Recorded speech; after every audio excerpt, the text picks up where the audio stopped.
तुम्ही आमचा आज प्रोग्राम त्यासाठी आहे की आम्ही 1000 प्रोसिजर केलेले, 1000+ प्रोसिजर ऑफ यूरो आणि नेफ्रोचं केलेले.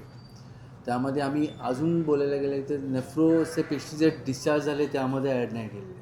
ते ते ते म्हणजे ते किती बोलू शकतो, पेशंट ॲडमिट होतो, नेफ्रोचं डिस्चार्ज होतं, ते अतिच असतं. राहिलेले मेडिकल हॉस्पिटल जे PCMCमध्ये ॲडव्हान्स टेक्नॉलॉजीवर फोकस करतो आहे, सो दॅट की पेशंट आल्या आणि आपण लेस इन्व्हिजिव्ह, लेस ब्लडमध्ये, लेस मिनिमल इन्व्हिजिव्हमध्ये कसं पेशंट जायला पाहिजे तसं लवकर घरी त्याचं फोकस करतो. एक्झाम्पल, आता फ्युचरमध्ये आम्ही काय करणार, जसे लोक खूप येतात पेशंट पेन स्टोनचं, तर आम्ही इमर्जन्सी डिपार्टमेंटलाच एक OT बनवतो आहे की पेशंट आला, अगर स्टोन आहे, स्टोनचं 5 mm असून द्या, थोडं मोठे पण असून द्या, तर डायरेक्ट तिकडेच इमर्जन्सी डिपार्टमेंटला येऊन स्टोन काढू शकतो आणि त्याला रिलॅक्स करू शकतो. त्यासाठी पण पार्ट आमचं चालू आहे, सो दॅट की फ्युचरमध्ये किती ॲडव्हान्स आपण करू शकतो ते डिपार्टमेंट, त्यासाठी चालू आहे. सो आजचा हा जो कार्यक्रम आहे तो आम्ही आमच्या मागच्या 3 वर्षामध्ये मोर दॅन 1000 प्रोसिजर जे नेफ्रोलॉजी आणि यूरोलॉजी मिळून केल्या होत्या. ते सगळे रुग्ण, जे हॅप्पी रुग्ण आणि आमच्या हॉस्पिटलची टीम, त्या सगळ्यांचं कौतुक सोहळा म्हणून हा एक कार्यक्रम ऑर्गनाईज केला होता. याच्यामध्ये आम्ही जे आत्तापर्यंत सगळं काम केलं त्या संदर्भात माहिती देण्यात आली. आमच्या हॉस्पिटलमध्ये ज्या अद्ययावत सुविधा आहे किंवा आमच्याकडं अजून पुढं आमचे फ्युचर प्लॅन्स काय आहेत त्याबद्दल डिस्कस करण्यात आलं. या कार्यक्रमासाठी आमचे centre head doctor Vyas Maurya, आमचे यूरोलॉजिस्ट आणि transplant surgeon doctor Sumit Chaudhary आणि मी नेफ्रोलॉजिस्ट पवन वाखारे आम्ही उपलब्ध होतो. त्यामध्ये काही रुग्णांनी उत्स्फूर्त प्रतिसाद देऊन त्यांचे जे काही हॉस्पिटलबद्दलचे अनुभव होते किंवा काही सूचना होत्या किंवा काही लोकांचे प्रॉब्लेम्स होते आणि त्या इथे आल्यानंतर कसे सॉल्व्ह झाले त्या संदर्भात त्यांनी माहिती दिली. आणि असे जे कार्यक्रम आहेत की ज्याच्यातून डॉक्टर जे काम करत आहेत किंवा हॉस्पिटल मॅनेजमेंट त्यांना जे सपोर्ट करतो आहे, असे कार्यक्रम करून त्यांचं कौतुक करणं गरजेचं आहे. कारण की त्याच्यातून एक नवीन प्रेरणा आणि नवीन एनर्जी मिळते की पुढं चांगलं काम करण्यासाठी.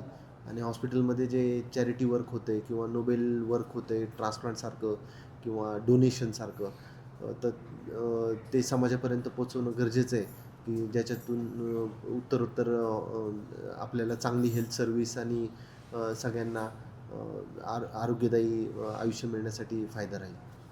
प्रथम मी या हॉस्पिटलचे जे डॉक्टर आहेत सुमित चौधरी आणि पवन वाखारे यांचं अभिनंदन करते. कारण का त्यांच्या प्रेरणेने मी किडनी ट्रान्सफर केलं. माझी इच्छा नव्हती की किडनी ट्रान्सफर करावं, कारण का की वय वर्ष 59-60 चालू आहे आणि इथून पुढे मी काय करणार असं मला वाटायचं. पण प्रत्यक्षात तसं नाही आहे. त्यांच्या प्रेरणेने मला किडनी मिळाली, ती बसवली गेली. पण त्याच्या अगोदर जर बघितलं तर ह्या आजाराची मला पूर्ण अजिबात कल्पना नव्हती. माझं पहिलं प्रोटीन पास व्हायचं युरिनमधून, तर व्हायचं नंतर 2-3 वर्ष झाल्यावर मला कळलं की अरे याच्यातून किडन्या पण फेल होतात. मग हळूहळू डॉक्टरांनी ते प्रोटीन म्हणजे कंट्रोल करण्यासाठीच्या गोळ्या चालू केल्या की जसं आपण शुगरच्या गोळ्या घेतो शुगर कंट्रोल करायला, तसं प्रोटीन कंट्रोल करायचं. मग 15 वर्षानंतर माझ्या किडन्या फेल झाल्या आणि मग मला 1 वर्ष डायलिसिस.